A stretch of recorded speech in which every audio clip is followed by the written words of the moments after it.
está recomendado para mayores de edad. Los comentarios son responsabilidad de los anfitriones e indicados.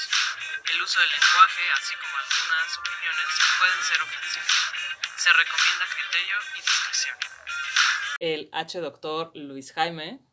Vamos con la parte ya más leve de la nieve. Al fin que Luis Jaime está con un mezcal, él decidió ir directo con lo fuerte, entonces, cosa que también admiro de Luis Jaime. Entonces, vamos de lleno.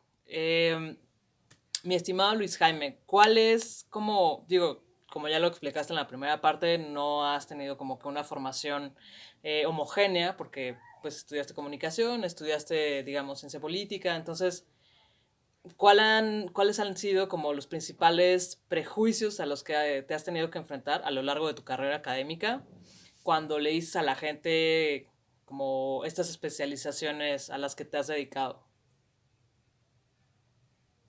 La verdad es que los prejuicios más grandes que he sufrido en términos de información ha sido justo el de comunicólogo.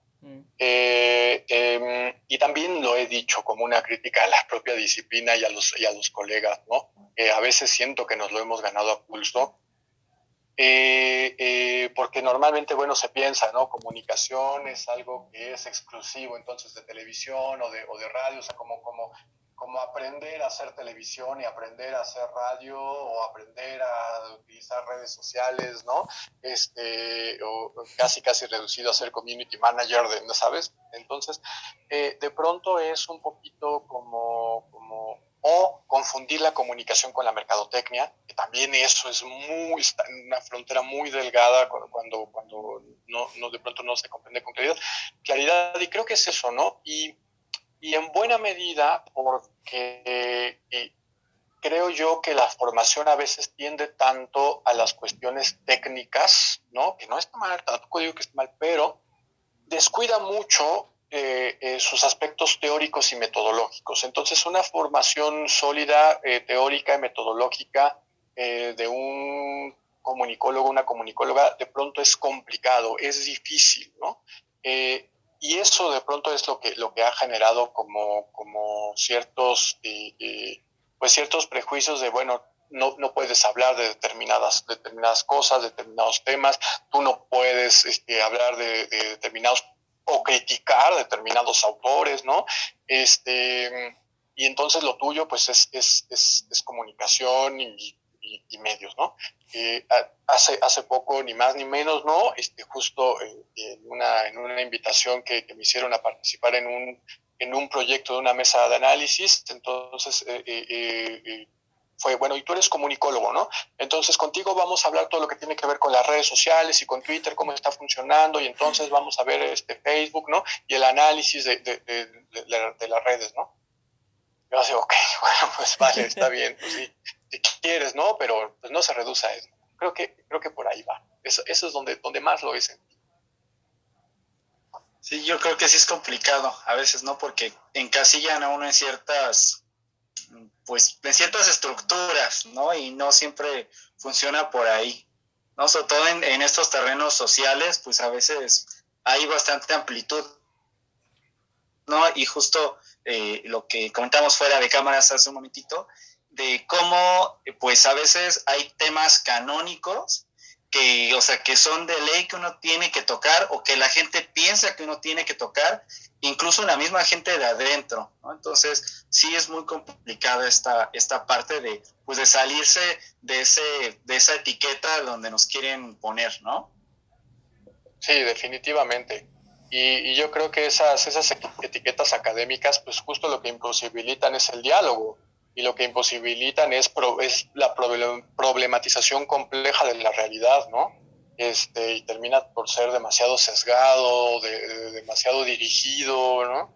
Y por lo terrible que es justo como terminar repitiendo lo que otros ya dijeron o terminar repitiendo a los grandes autores, ¿no? Las grandes autoras, y de verdad no darte como la oportunidad incluso de ver tu propia disciplina desde una manera distinta. Yo de verdad empecé a revalorar la comunicación justo cuando empecé a estudiar en la maestría y después en el doctorado ciencia política. Pero le encontré un sentido totalmente diferente y me encanta, y me encanta. me fascina la comunicación política, justo, ¿no? Pero tuvo que ser cuando salí de ella, ¿no? Porque dentro estaba muy acotado, ¿no? El asunto, y creo que es una generalidad.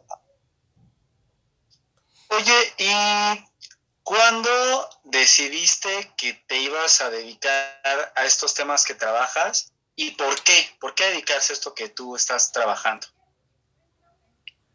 Bueno, ahora lo que estoy trabajando, que son justo como el giro afectivo de la política de los afectos, tuvo que ver justo con de pronto cierta necesidad de poder explicar una situación o una realidad que para mí estaba siendo un tanto rebasada y que desde lo que hasta ese momento había leído, había pensado, había reflexionado, no me era suficiente como para poder explicar, ¿no? Y de pronto es que en realidad ya lo último, ya propiamente ni siquiera es sociología, antropología, comunicación, sino que ya es mucho de filosofía, ¿no? Que también eso es otra cosa, ¿no? De pronto, no, la Facultad de Ciencias Políticas y Sociales, eso no es ciencia, eso es filosofía, ¿no? Y luego, ¿y qué pasa, no? Pero bueno, en fin, cuando propones ciertos temas, ¿no? Y además, y lo debo decir de manera muy sincera, vino de ciertas inquietudes de mis propios alumnos. Yo doy una clase que para mí es muy mágica porque permite muchas cosas, pensar muchas cosas y de verdad pensarla transdisciplinariamente, que es arte y poder. Y en la clase de arte y poder, aparte de que ahí sí tengo alumnos de todas las carreras, porque es optativa, tengo estudiantes que vienen de otras facultades, incluso he tenido estudiantes de Derecho, ¿no? Entonces tengo estudiantes de Derecho, tengo estudiantes de Filosofía, he tenido estudiantes de Física, de Biología, ¿no? Y se convierte en una clase como muy rica. Y eso ha derivado en que de pronto inquietudes colectivas encuentren como ciertos ecos en textos, lecturas, autores, perspectivas que hasta cierto momento yo no había pensado, ¿no? No me había puesto a reflexionar que estaban ahí. Y creo que se ha hecho un equipo de trabajo sin pensarlo, sin proponérselo, dentro de mis propios estudiantes y colegas profesores, pero con esta preocupación en torno a los afectos, en torno a las emociones, ¿no? En torno a una nueva forma de entender lo estético, lo erótico, lo político, lo poético. Oye, Luis Jaime, ¿y dirías que en general el camino de la academia ha sido fácil? La verdad es que no lo ha sido. Ha sido complicado y sigue siendo complicado por una multiplicidad de razones. Para empezar, bueno, entrar a dar clases a la facultad tiene su complejidad. No basta incluso con que tengas una formación o que tengas, no, sino justo como entrar y mantenerte, ¿no? Implica como, pues sí, ciertos espacios de poder, ¿no? A los que de pronto tienes que obedecer, alinearte, etcétera, o buscar, ¿no? Eso por un lado.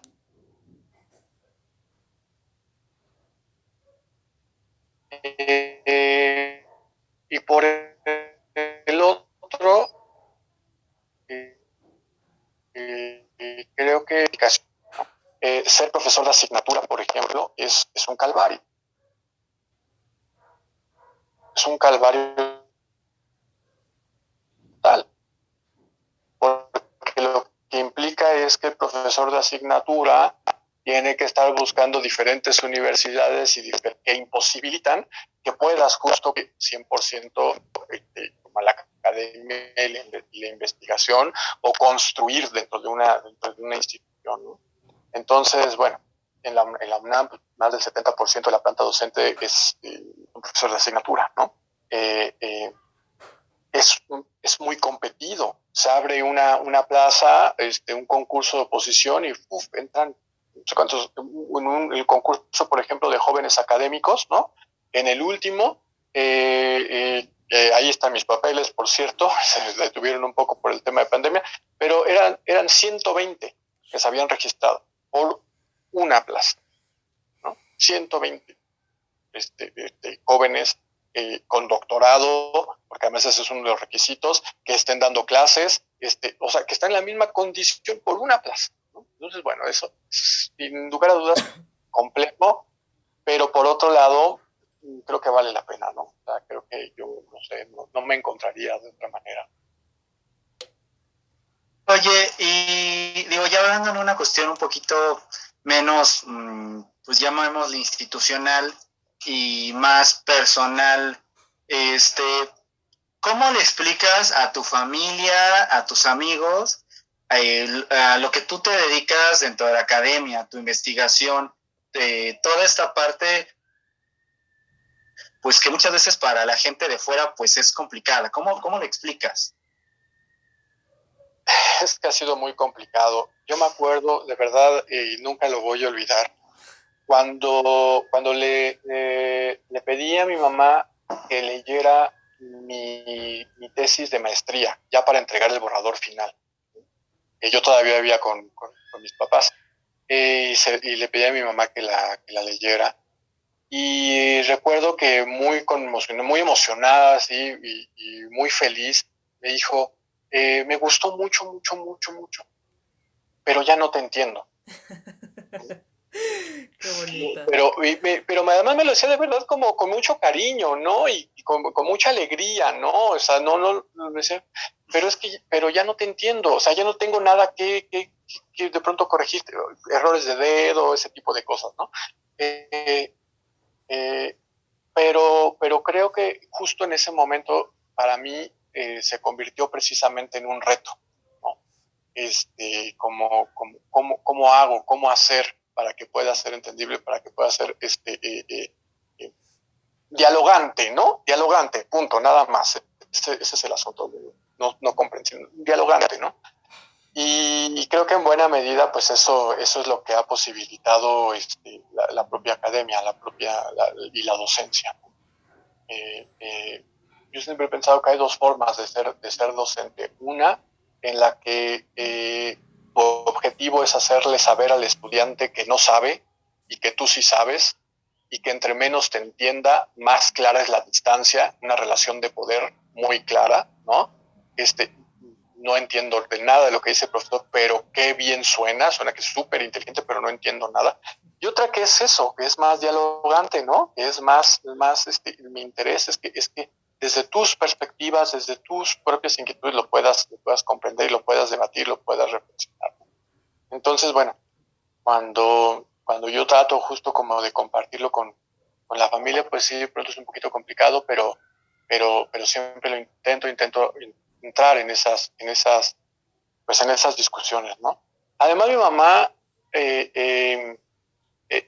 fue docente a nivel básico, ¿no? Toda su vida. Entonces, pues también comprende mucho como la docencia, ¿no?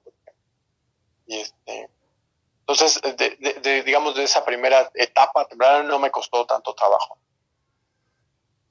Sí, yo creo que, no sé, siempre es complicado, que también ha sido un tema recurrente en todas las pláticas que hemos tenido, que siempre es como complicado explicarle a la gente fuera de la academia qué es lo que hacemos, ¿no? Y al final es paradójico porque la mayoría de nuestros, digamos, objetos de estudio, aunque no me gusta mucho el término, pues es la gente misma, es gente que regularmente está fuera de la academia, ¿no? Entonces resulta paradójico no poder explicar qué es lo que estamos haciendo de manera fácil y sencilla y inteligible a qué es a lo que nos dedicamos, ¿no? Creo que ahí hay un reto muy grande para todos y que pocas veces, tristemente, es bien logrado, ¿no?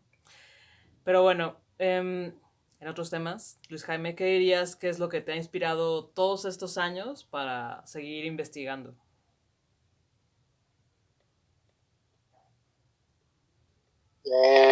Pues bueno, yo la verdad es que lo disfruto mucho. Creo que es un asunto de mucho placer, ¿no? Y de mucha felicidad, como eso, aprender, estudiar. A mí me encanta Gastón Bachelard, por ejemplo, ¿no? En su filosofía del no, que dice, yo en estudios, ¿no? Creo que es donde lo dice. Yo soy el sujeto que estudia, ¿no? Estudiar es una forma de vida, ¿no? Y yo siempre he dicho que ser docente es el mejor pretexto para ser el eterno estudiante, ¿no? Entonces, porque de verdad, pues tienes que aprender a actualizarte, debatir, aprender a enseñar también, y sobre todo, bueno, a estarte siempre actualizando y nutriendo de otras cosas, ¿no? Entonces, creo que ese siempre ha sido como mi inspiración, ¿no? Y en algún momento, por ejemplo, yo recuerdo, siempre estuvo en mi cabeza ser profesor. O sea, eso sí, siempre estuvo. Pero en algún momento yo quise ser profesor rural, ¿no? Era de verdad mi intención como ser profesor rural, demasiado romantizado la idea de profesor rural, ¿no? Porque era ese profesor rural que está en la campiña, ¿no? En la escuela ahí con los estudiantes, claro, ¿no?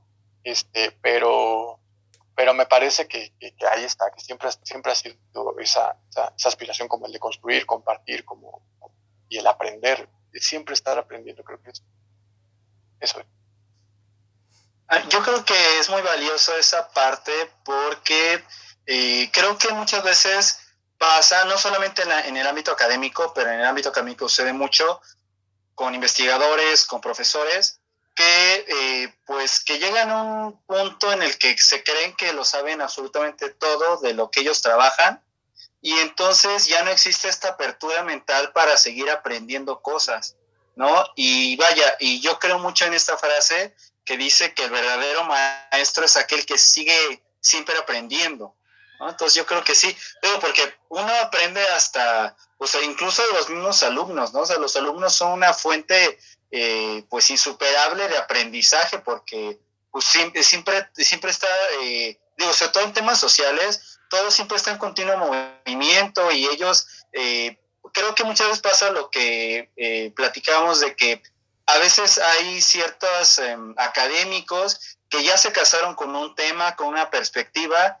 ya no salen de esa perspectiva, y entonces, y por ejemplo, y ya no comprendemos, por ejemplo, a otras generaciones que vienen más abajo y que tienen una perspectiva bien distinta del mundo, ¿no? Entonces yo creo que es muy, muy valioso esto que dices, y pues sobre todo seguir actualizándose y seguir aprendiendo, pues de todos, ¿no? Incluidos los alumnos. Yo creo que es muy valioso.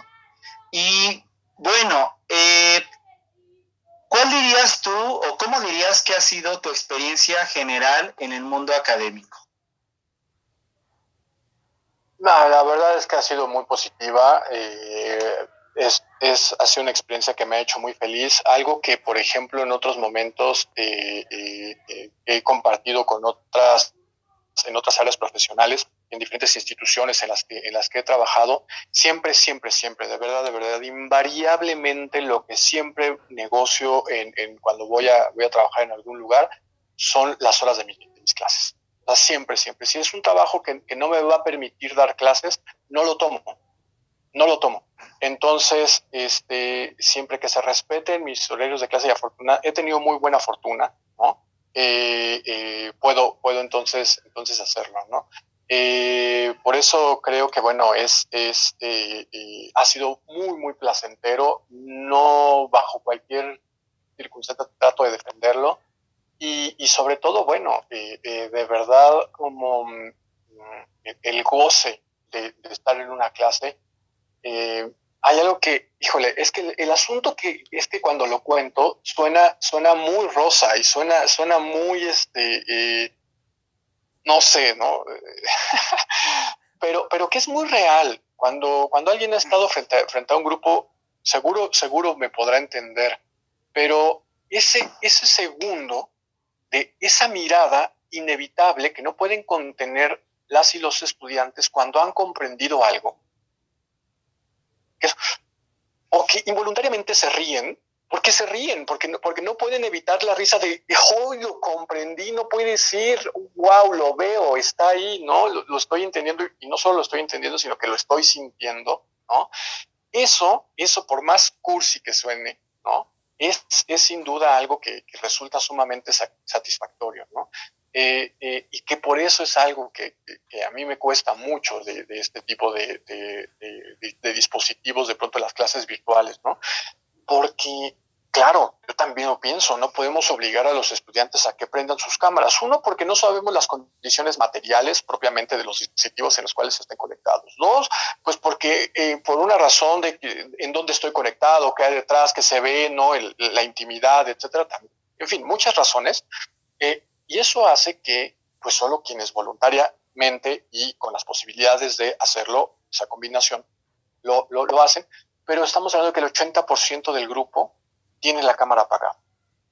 Y entonces es estar hablando a nada, ¿no?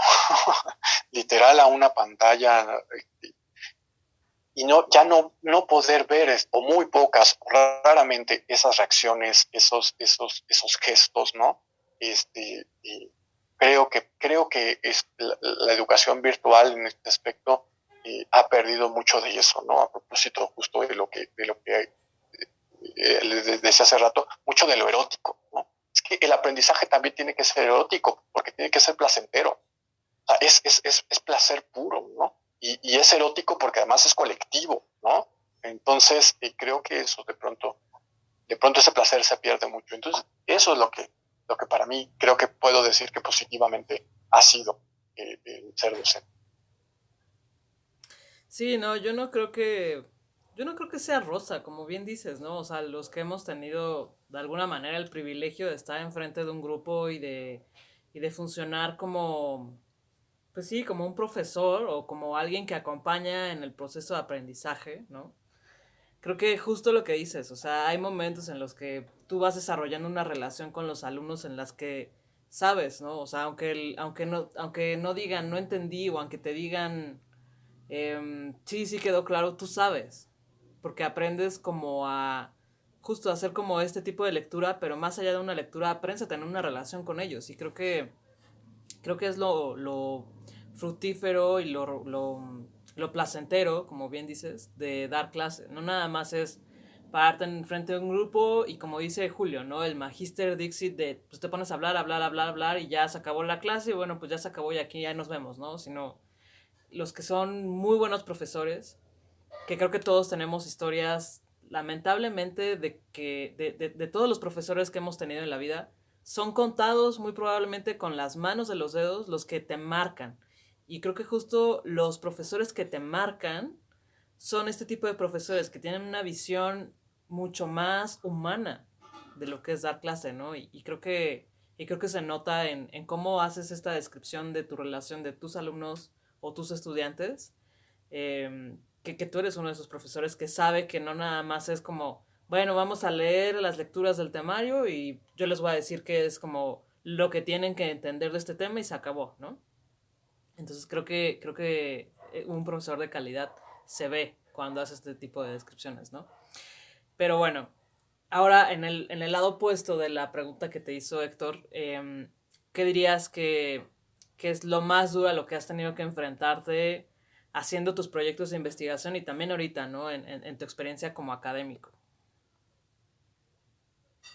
Bueno, sí, yo creo que lo más duro de temas de la investigación y la formación es justo enfrentarte a los cánones. Eso para mí ha sido brutal. O sea, de verdad, al querer imponer una disciplina y un discurso disciplinario a rajatabla sobre una investigación que no quiere ser contenida en esas estructuras, ¿no? Y bueno, eso significa, pues eso, enfrentarte a relaciones de poder, enfrentarte de pronto como a profesores o tutores, ¿no? Y poner en riesgo incluso tu propia investigación o tu propia estancia, ¿no? En un posgrado, etcétera, en la facultad, etcétera, ¿no? y que bueno, a final de cuentas es que eso es lo más difícil porque si uno cede, termina por hacer una investigación pues muerta, ¿no? Una investigación que ya no te dice nada, ¿no? A mí, por ejemplo, Deleuze y Guattari tienen alguna cosa muy bonita que ellos llaman las potencias de lo falso, ¿no? ¿Y qué son las potencias de lo falso? Dicen, son los perceptos y los afectos que acompañan a todo concepto. Si un concepto no te hace sentir un afecto, no te hace sentir cosas que no habías sentido antes, o no te hacen percibir, ver cosas que no veías antes, entonces es un concepto más bien muerto, ¿no? Es un concepto que te tienes que aprender porque alguien te dijo que lo tienes que aprender, que lo tienes que memorizar, pero no te deja fluir, no te deja como hacer, como construir, ¿no? Entonces, bueno, creo que esa es la parte más complicada desde el punto de vista de la investigación. Y desde el punto de vista de la docencia, yo creo que ahora como dije hace un rato, es el momento más difícil porque no la distancia que de pronto genera un dispositivo móvil es altamente complicada, difícil de sortear cuando se está frente a un grupo con el cual quieres construir y con el cual quieres debatir. Ha sido difícil, aunque lo hemos logrado, lo hemos hecho, pero sí, creo que es eso. De pronto, para mí es terrible esos silencios se ha comprendido, y son silencios, pero que ya ni siquiera son los silencios que a veces suceden, porque sí suceden en las clases presenciales, ¿no?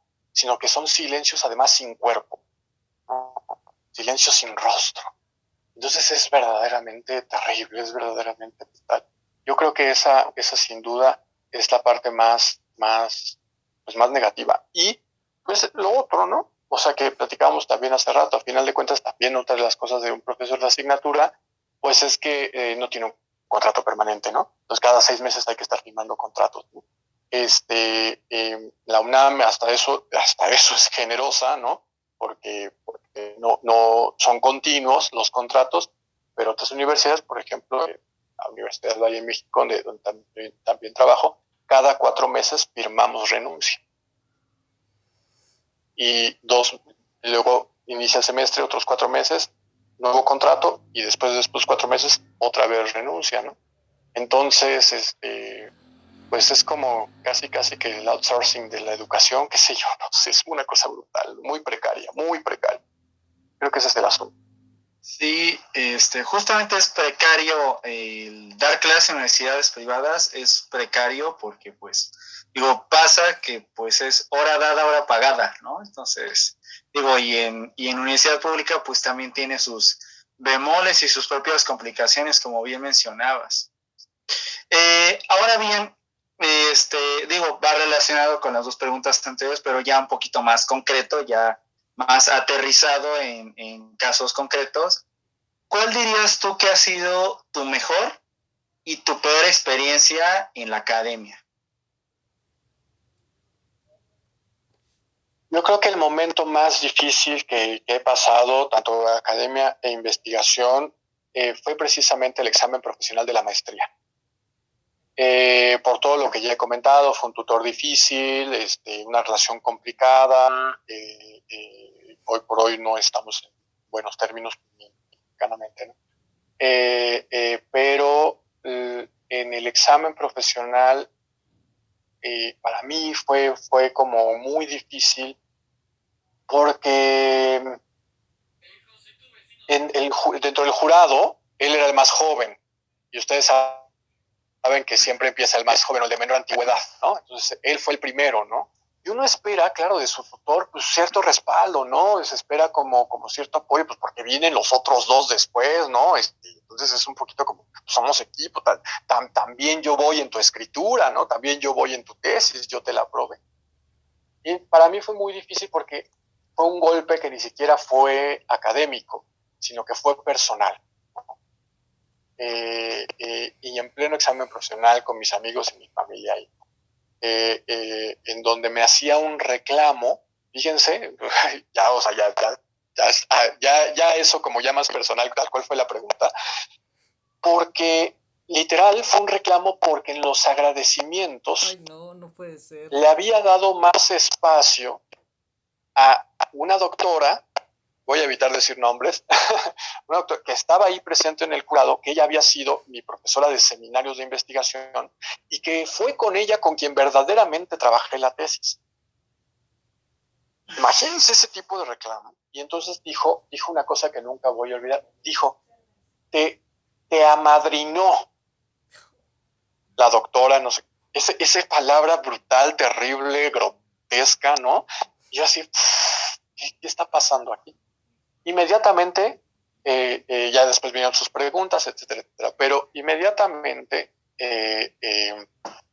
tocó a la doctora y le respondió de una manera, porque ella es muy así, muy tranquila, muy diplomática, un golpe muy directo, pero muy tranquilo. Y ella dijo, sí, definitivamente yo fui su madrina, porque esa es la responsabilidad de los profesores de los seminarios de investigación cuando los tutores no hacen su trabajo. Wow. Y claro, ¿no? Ahí evidentemente tú estás en pleno examen y fuego cruzado, ¿no? También eso me dio nervios, ¿no? Claro. Porque un poquito como, híjole, ¿qué va a pasar? ¿No? Fue, bueno, una cosa que dije, bueno, ya. Y afortunadamente el tercer profesor muy en la misma lógica, y con mucho respaldo. No sé qué habrá pasado en la deliberación, son cosas que uno especula siempre, pero bueno, afortunadamente al final todo salió bien. Pero bueno, en ese momento para mí fue sumamente incómodo, sumamente difícil. Qué horror. Qué horror. Sí, brutal. Yo creo que sin duda ha sido el más complicado. Y no sé, yo creo que es que el mejor, el más óptimo, creo que han sido varios, pero yo creo que ya el poder pertenecer a un equipo de investigación dentro de la universidad y poder dar clases ya como de una manera un poquito más permanente, aunque sigo siendo profesor de literatura, creo que desde ese momento para mí fue muy importante, porque además me permitió regresar a la academia, a la docencia, quiero decir. Yo empecé en 2012 y fue todo un año, 12 meses que hay clases, pero de 2012 a 2017 dejé de dar clases y no había podido regresar, y entonces ya a partir de 2017 justo como que ya con la materia, etcétera, con ese equipo de trabajo con el cual hasta ahora sigo, creo que ha sido esto de la comunidad que se ha hecho, la familia, la amistad. Sí, me imagino que sí. Oye, Luis Jaime, y en una de nuestras preguntas favoritas de esta parte, ¿cuál dirías que ha sido el chisme más impactante, el peor o el más surreal del que te has enterado o del que has sido testigo en la academia? Fíjate que híjole, estoy no sé, como muy desvinculados de los chismes en general, de verdad, y lo digo en serio, ¿eh? No, no, no es algo como que de pronto tenga alguno como muy presente. Muchas anécdotas, a lo mejor cosas que me pasaron cuando estaba en el consejo técnico, ¿no? Pero bueno, quizá por ahí, ¿no? Es que fue muy difícil, porque a ver, cuando estaba en el consejo técnico fui consejero técnico de comunicación. Era producto de un concurso de oposición. Y había ganado un profesor el concurso, que este profesor había estudiado en una universidad del Estado de México, pero que no era la UAMX, ¿no? Sino que era una universidad de Catepec, ¿no? Vamos a decir, con no mucho prestigio, qué sé yo, lo que quiera que eso signifique, ¿no? Y concursó contra, y no voy a decir quién, y hasta lo voy a dejar, contra un González Casanova, ¿no? Contra un González Casanova, uno de los sobrinos, de su sobrino, en fin. Y este profesor lo ganó el concurso. Y evidentemente se impugnó. Porque cómo era posible que un egresado de la Universidad de Catepec, que quién sabe dónde, hubiese ganado un concurso a un González Casanova. Entonces se intentó echar para atrás, fue mucho eso, mucho movimiento, mucha grilla, mucho golpeteo, pero bueno, a final de cuentas, pues quienes revisamos y vimos el concurso y escuchamos los resultados, pues se votó, ¿no? A final de cuentas por dicho profesor, y obtuvo la plaza. Es muy desafortunado porque fue una lucha muy complicada, una disputa muy complicada y muy costosa, incluso con quien hoy es la directora de la Facultad de Ciencias Políticas, que en ese momento era consejera, y que, bueno, redituó en que ganara este profesor del concurso. Y desafortunadamente, como es la vida, ¿no? Años después ya no está en la facultad porque lo corrieron por acoso sexual, ¿no? Entonces, una cosa brutal, ¿no? Y has comprobado un modus operandi de varias denuncias de estudiantes, muy terrible, y ya no está en la facultad hace un par de años, tal vez, ¿no? Pero bueno, ¿no? Creo que más, no sé, estuvo bien X mi chisme, pero bueno, de pronto no, pues está bien, o sea, hemos escuchado de todo, aquí hemos escuchado un montón de cosas. Entonces, está bueno, ¿no? O sea, algunos chismes tienen que ver con asuntos más políticos como y otros pues tienen que ver con otros asuntos, como bien hablas de los afectos y esas cosas, más afectivos. Entonces, hay de todo. Y ahora, cambiando un poquito de tema, ¿tú cómo piensas que es el mundo académico, o sea, si el ambiente académico, dirías tú que es un lecho de rosas con bombones y arcoíris, o que es más pues como este camino oscuro a la perdición con lagos de toxicidad? Yo creo que son las dos cosas, y lo digo de verdad, ¿eh? No es por salirme con la mía, por darle la vuelta a la pregunta, pero sí creo que son las dos cosas. A ver, sí hay muchos grupos de poder, sin lugar a dudas. Sí hay muchas disputas y muchos encuentros y desencuentros. Es cierto que es difícil sobrevivir si no estás dentro de un grupo, si no hay alguien que de pronto te pueda proteger, que de pronto te pueda echar la mano, que te pueda cuidar, ¿no?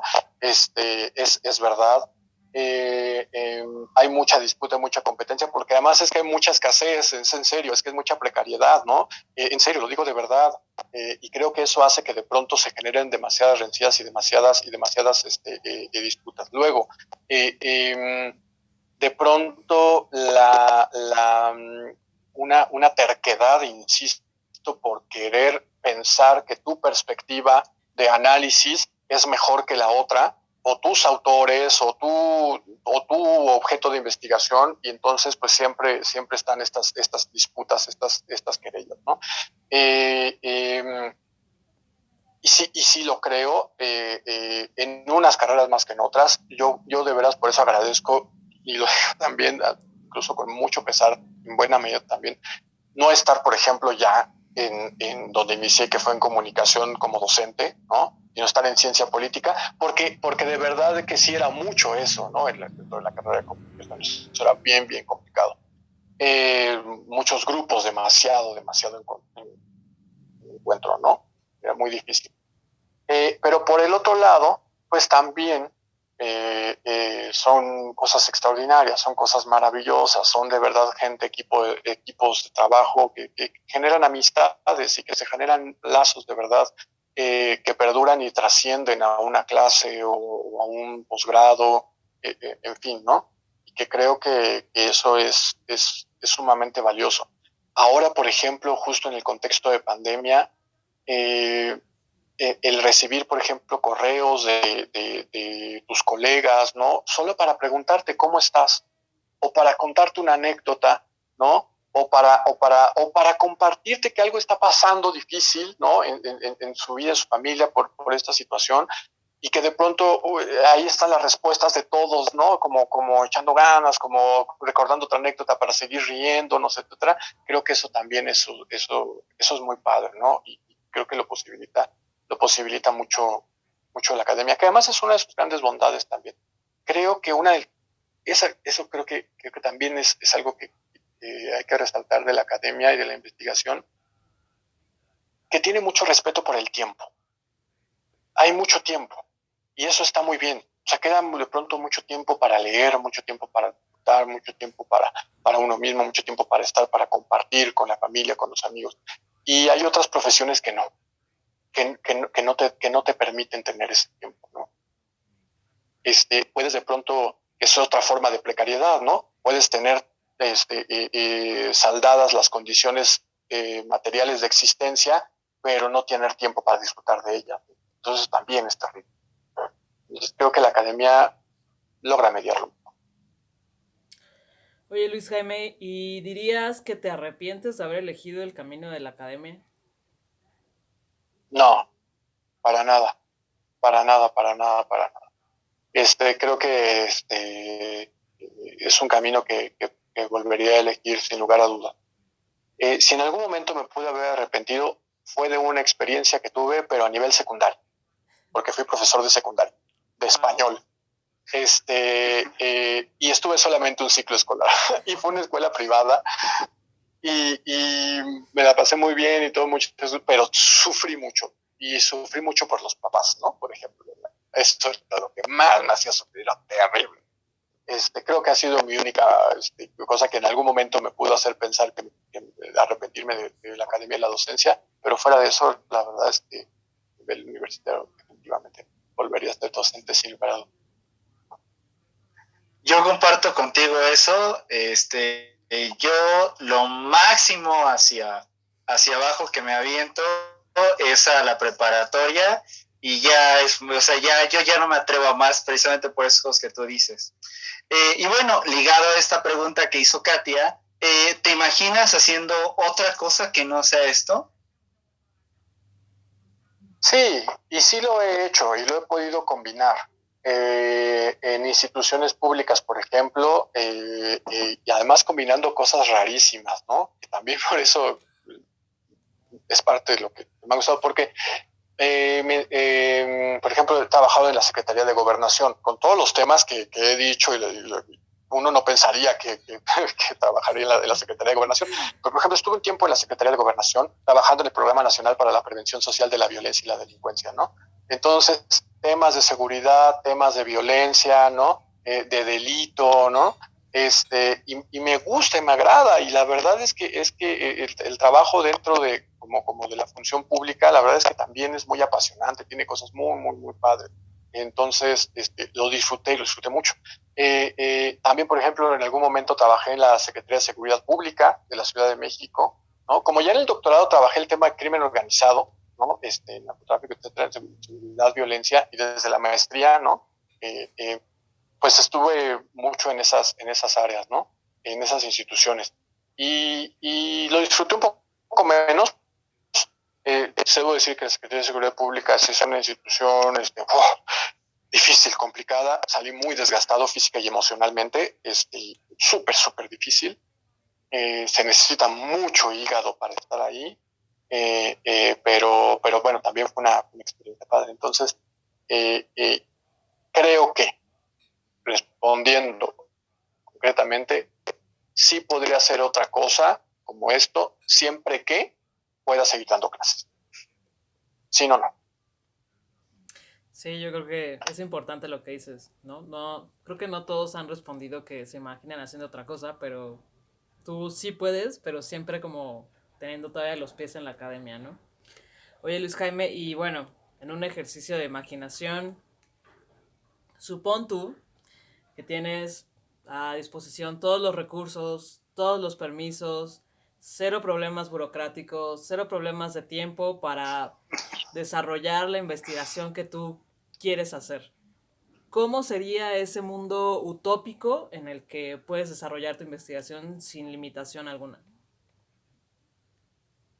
Bueno, primero que pudiera conformar un equipo de trabajo. O sea, para mí eso sería muy importante, hacerme un equipo de investigadoras e investigadores, también con el compromiso y con las ganas de poder hacer, ¿no? Segundo, creo que eso también es muy importante, la posibilidad de establecer pues claro, intercambios de conocimientos y poder viajar a otras universidades, estar en otras universidades fuera del país, ¿no? Y poder desde ahí también pensar y desde ahí también construir, ¿no? Y bueno, lo que me parece también muy importante es, para mí sería ideal, por ejemplo, tener como la posibilidad de hacer seminarios justo que puedan salir como de la estructura burocrática académica de un plan de estudios, ¿no? Y que entonces se puedan plantear y hacer como encuentros y eso, seminarios desde otras disciplinas, desde otras perspectivas, ¿no? Y nada, creo que en general sería eso, poder publicar mucho, ¿no? Y compartir eso en un equipo de trabajo. Creo que eso sería para mí ideal. Ok. ¿Y qué consejo le darías a alguien que piensa dedicarse a la academia?